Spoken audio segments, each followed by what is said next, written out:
Welcome to Hustle and Flow with Heather Hubbard, episode number 22. Hi, I'm Heather Hubbard, and I was a litigator, partner, and practice group leader at an AmLaw 200 firm. I know what it takes to rise to the top. I also know all too well the toll it can take on your personal life. So how do you shine bright without burning out? How do you embrace your ambition without selling your soul? You're listening to the Hustle and Flow podcast. Welcome back. Today is a big day in many ways. So first, it's the 4th of July. I don't know an attorney that does not enjoy this holiday. It's kind of the reason why we do what we do, right? We're here to uphold and protect liberty and justice for all. Had it not been for our freedom and the Constitution, we would not have the jobs that we have. And I've yet to meet a lawyer that is not passionate about protecting the Constitution and our liberties. So happy 4th of July. Since we are celebrating a holiday today, I thought I would do things a little bit differently. And I'm going to do a bonus episode.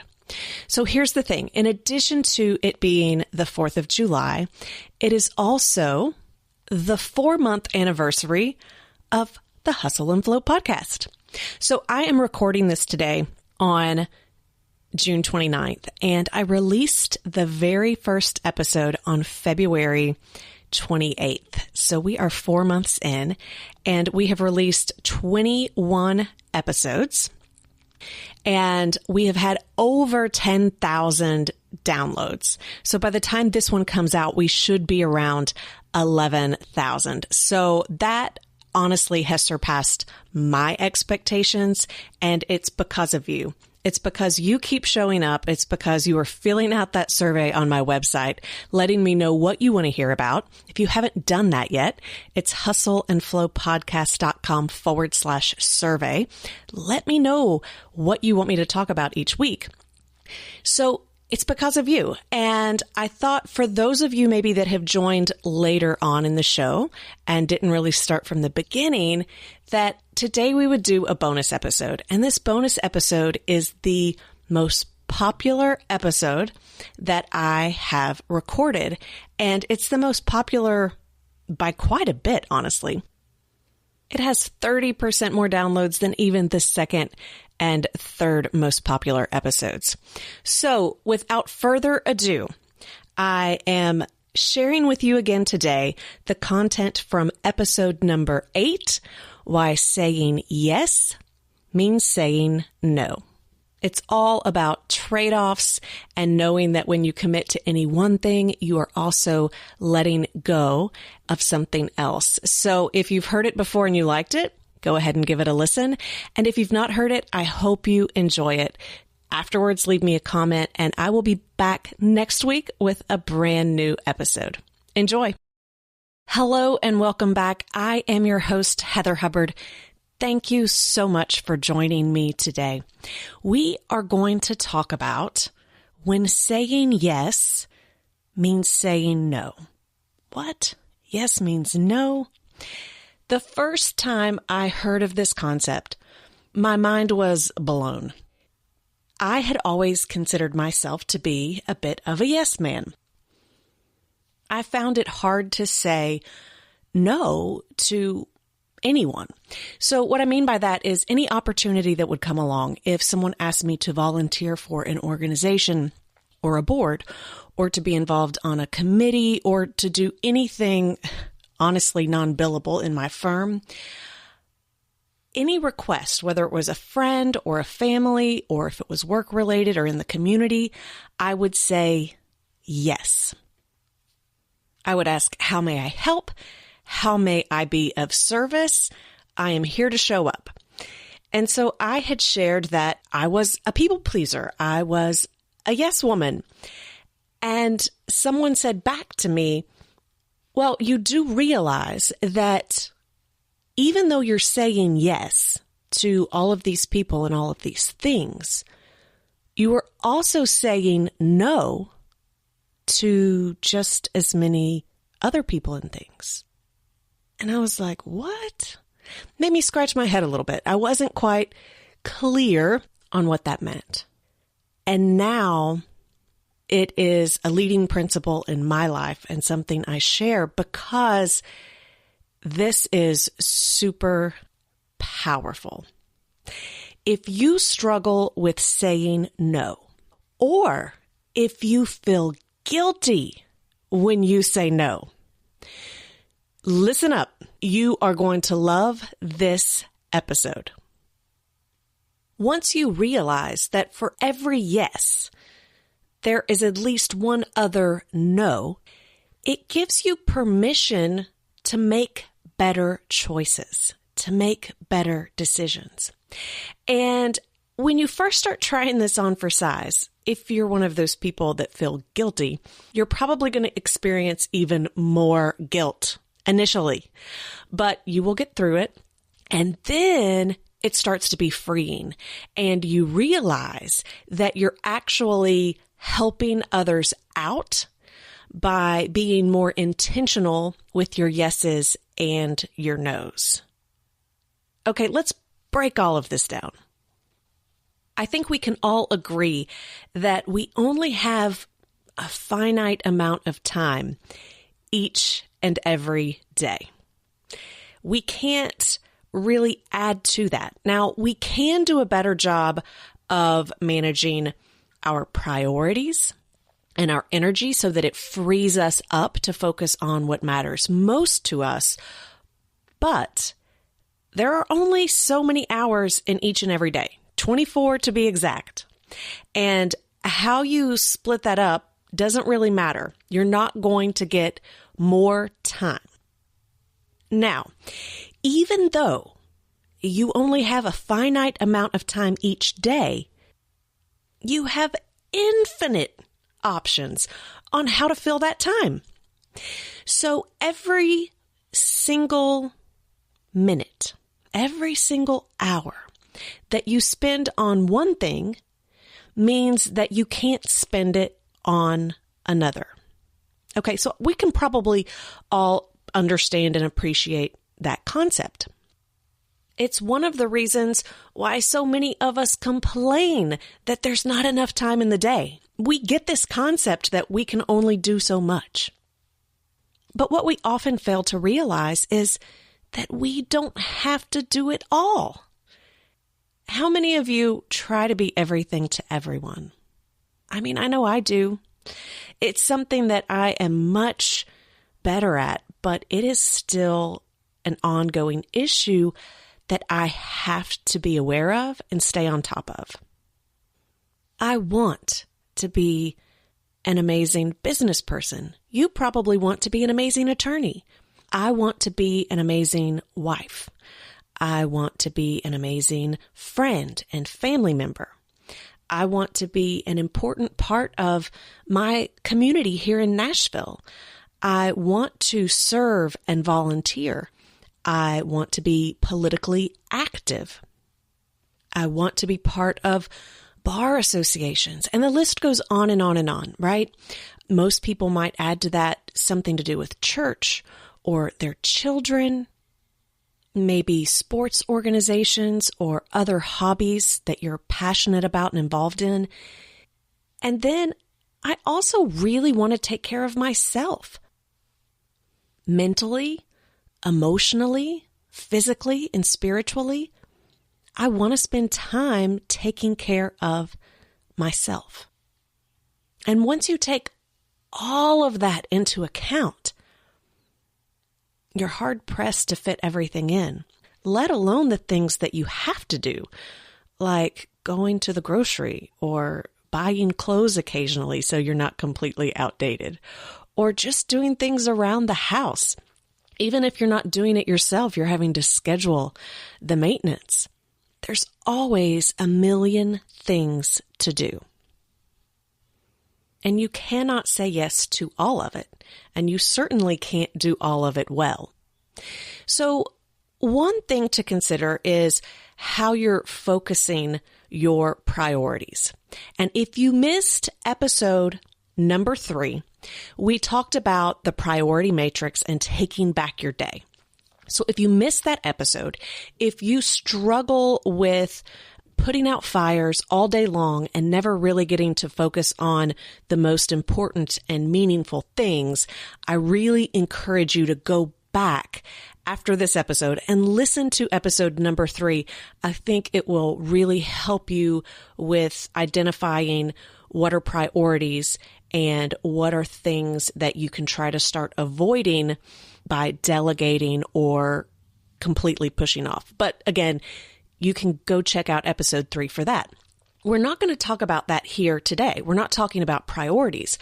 What we're really talking about is more of just an awareness that there is always a trade-off. And I think most of us know that we can't have it all, right? There's the saying, well, you can have it all, just not all at once. But that's really more of a big picture concept. I think we think of that more in life stages. But how do you deal with that on a day-to-day basis or a weekly basis or a monthly basis? That's where I think we tend to really forget about this concept of yes meaning no. So let's just walk through an example. Let's assume that there is some type of networking opportunity. So I want you to put this in context in your life, in your career. So this might be a bar organization event. It might be some other type of association event. Maybe it's a firm event or a company event, but it's not mandatory.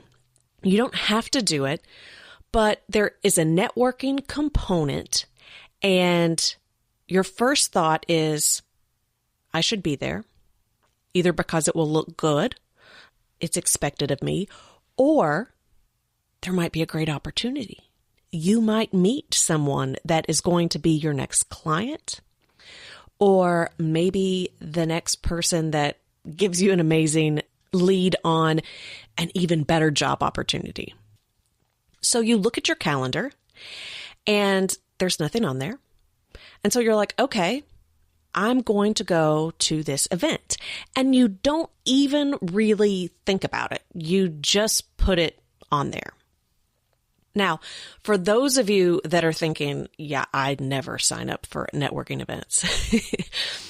Think of something where you do automatically say yes to it without even thinking. As long as the calendar is clear, you're like, got it, writing it down, I will be there. Okay. But for a lot of us, for a lot of attorneys, we attend a lot of networking events, and many of us experience FOMO, fear of missing out. We're always worried that if we don't attend something, that we might miss out on that next amazing opportunity, or we'll just miss out in general. And so, we show up to everything. Now, in that context, your calendar was clear. So when you put it in your calendar, or when you asked your assistant to put it in your calendar, did you stop to wonder what you were saying no to by saying yes to that networking event? This is where it gets really tricky. If there's nothing on your calendar, you're probably not stopping to think about what your other options might be. That looks like blank space to you, and so it doesn't really look like a trade-off. But there's always a trade-off. So think about it. What might you be saying no to? Well, if you didn't have that networking event, what might have you done? Maybe you would have stayed later at work, and so you would be billing hours. Maybe you would have stayed later at work and caught up on some non-billable administrative work. Maybe you would have gone out on a date. Maybe you would have gone to exercise, go to yoga. Maybe you would have had dinner with your family. Maybe you would just be sitting in front of the TV watching The Voice. I don't know. The possibilities are endless, but you probably have an idea of the types of things that you could be doing during the time frame of going to this networking event. And so by saying yes to that networking event, You are saying no to whatever else you could have been doing. Now, if you were just going to be hanging out at home watching TV, and that's not super productive, then maybe going to the networking event is fine. Now, again, in episode 3, I would be encouraging you to make sure that you're not just numbing out to TV on a regular basis, but if that's your self-care time, that matters, that counts. You're saying no to your self-care time in order to say yes to this networking event. I'm not suggesting that the networking event is not something you should go to. You may very well decide that it is important and you want to go. But what I want you to get in the habit of doing is making a conscious decision to go to that networking event after you've considered all of the things that you are saying no to in order to say yes to that. Because in that context, that networking event may not be the way you want to spend your time. And if we don't get into this routine, if we don't get into this habit of stopping and asking ourselves, do we want to say yes? And what are we saying no to? We just do it without thinking. And then we often feel overworked, overwhelmed, burnout, and we don't know why. And part of the why is because we are running around saying yes to a lot of things that don't fill us up. And what should be a priority for us takes a back burner and then ends up becoming an emergency. Again, if you've not listened to episode 3, I encourage you to go back because we talk about that matrix and the priorities and emergencies and all of that. So how in the world do you start trying to become aware of this, right? Because it's easy as we're discussing this topic on a podcast to say, yeah, I get that. That makes sense. But in the moment, how do you stop? How do you catch yourself to make this analysis, to make this decision? Well, you can't just do it. Well, maybe you can. I can't. It generally takes practice. You just have to try to get into the practice of doing it. And the more you do, the easier it becomes. It's like exercise, right? The first few times you start exercising when you're getting into a new routine, it's just terrible. And you probably intentionally or unintentionally forget to show up. But after a while, it becomes easier and then you just do it. It's that same concept. And this really goes hand in hand with mindfulness. I am a huge, huge fan of mindfulness. And we're going to talk about these concepts throughout this podcast. I will be doing a bit of a 101 on mindfulness a little bit later. I think we're going to probably cover that in episode 19 if we stick to the schedule. But mindfulness at its most basic foundation is being aware.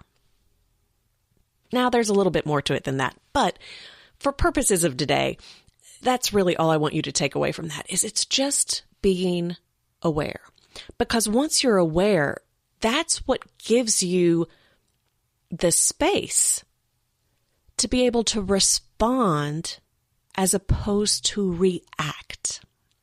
And when we get these invitations in to go to a networking event or whatever else, if we are automatically saying yes, if our calendar is open, we are reacting.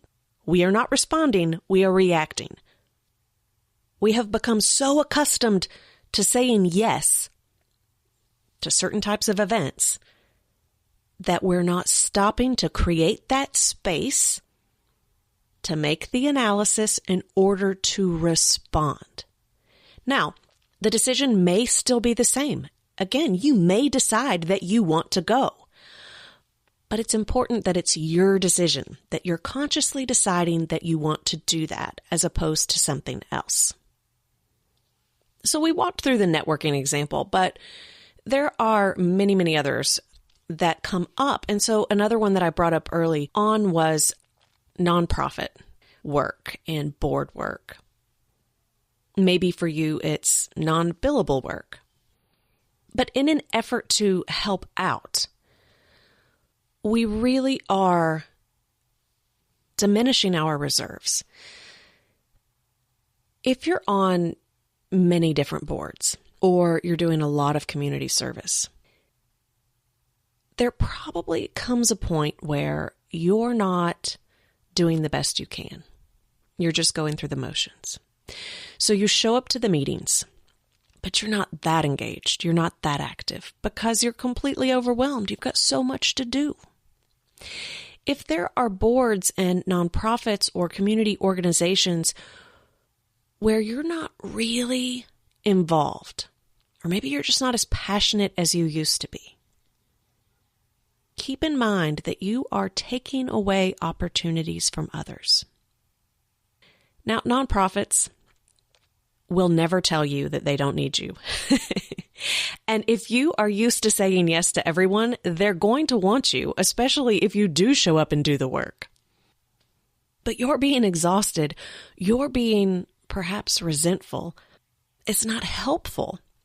And there are so many attorneys that would love to have an opportunity to give back. And if you're overcommitted, you might be thinking, really? I mean, I'm involved in all kinds of things. Anyone can get involved. It's actually not that easy. Getting on a nonprofit board is something that a lot of young attorneys really have to struggle to find. And I know plenty of seasoned attorneys who actively try to seek out certain board positions. And by your taking a seat, you're keeping them from having it. And by your showing up and doing all the work, you're keeping others from having an opportunity for them to really flex their muscles and step into a leadership role. You can't be everything to everyone. And when you try to be, either you're probably not doing it very well, or you're keeping others from learning and growing because you're trying to do it for them. Don't take that away from them.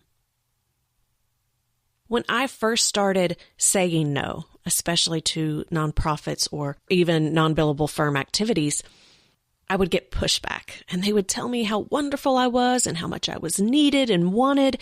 And again, this is where you need awareness and you need space so that you can respond and not react.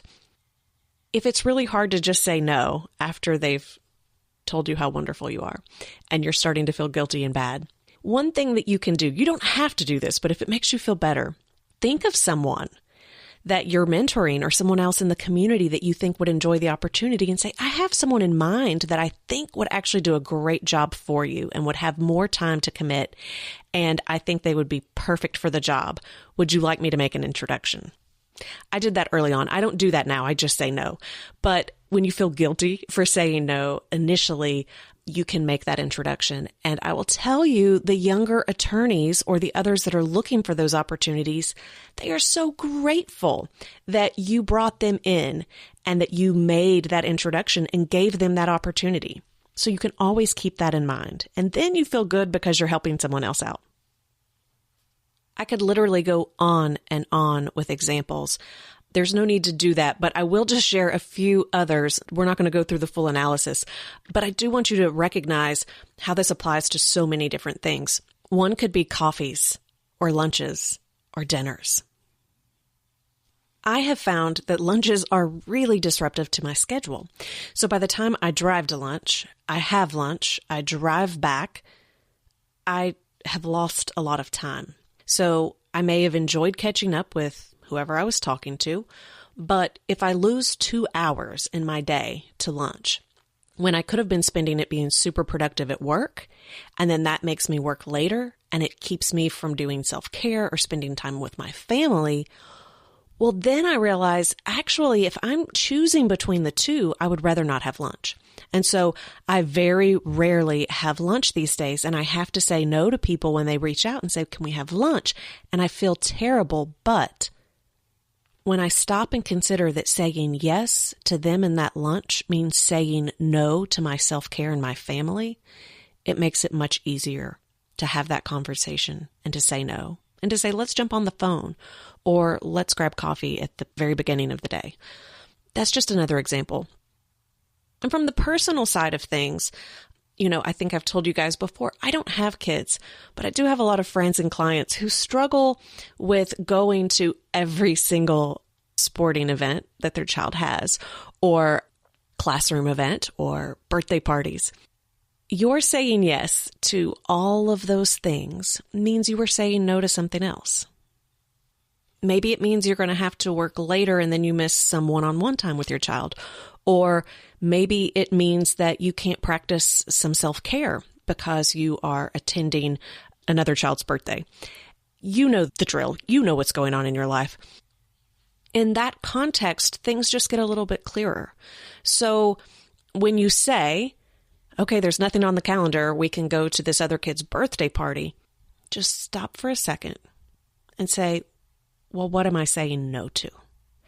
And again, if you decide that is the best option, that's the one you want to spend your time doing, then go for it. But if there are other options, it will help you start to flex your muscles and test saying no. Now, part of that is going to require you to have a little bit of resilience and not worry about what others think of you. But you can do it. So one of the things that I try to get in the habit of doing is never saying yes on the spot. So if someone calls me or texts me or I'm just meeting with them in person and they ask me to do something, I never say yes on the spot. I say, I will get back with you, or let me check my calendar, or I'm not sure. But I try to create space. That may only be 5 minutes, but just that short amount of time helps me respond instead of react. And for those activities and events that I know I have a problem saying no with, and they generally end up being a waste of my time or really drain my energy, on those, I basically set at least a 24-hour window to create some space because I know that I'm likely going to make a rash decision as opposed to truly thinking it through. So if you say yes to absolutely everything, or if your calendar is clear and that means it's an automatic yes without stopping to think about what you're saying no to, then I hope that this episode has been helpful, and then you start to take the time to create some space to think about it, to analyze it, to respond instead of react, and realize that your yes also means no. And in that context, it might help you make better decisions when it comes to what you are saying yes and no to. Now, I will mention I have purchased 2 books that I have heard many wonderful things about, and I had hoped to read them before this episode because I assumed that they related. I have not finished them. In fact, I've not even started them, but I want to share them with you, and maybe we can read them together. I'm sure that there's going to be a ton of great advice in there and some other concepts, and then maybe we can come back and do a follow-up episode. So let me tell you about these books. The first is called Year of Yes by Shonda Rhimes. And my understanding is the concept is that you say yes to everything, but in context, it also means you're saying no. So I'm going to read this one, Year of Yes by Shonda Rhimes. I had an attorney at my last retreat share it with the group. She said it was wonderful, and I've now had others in that group read it, and they have told me it is fabulous. So I have it. Read it with me. And the other is Drop the Ball, Achieving More by Doing Less by Tiffany Dufu. So Drop the Ball just came out in February of 2017, so it is brand new, but it is available in hardback, so you can go ahead and grab a copy of that. And then Year of Yes, it's been out for a little bit. It is a New York Times bestseller, and it's available in paperback as well. So if you're interested, read those with me. You can go to hustleandflowpodcast.com/8, and I'll include some links to those books in the show notes. And again, maybe we can then come back and do a follow-up episode based upon those books. All right, that is it for today. Thank you so much for joining me. If you have not yet had an opportunity to leave a review on iTunes, I would be greatly appreciative if you would do so. Rating and reviewing the podcast makes a really big difference in getting the word out to other attorneys that might also enjoy the show and get benefit from it. So if you've enjoyed it, I would greatly appreciate it if you would go rate and review it. Have a great day, and I will see you in the next episode. Are you feeling stuck or frustrated in your career? Are you exhausted from trying to balance so many competing demands? Do you have big dreams and goals, but no time to focus on them? Then join me in a small group of female attorneys for the Life and Law in Balance retreats at Miraval. They're coming up in September. To learn more and register, go to lifeandlawinbalance.com. I'd love to meet you there.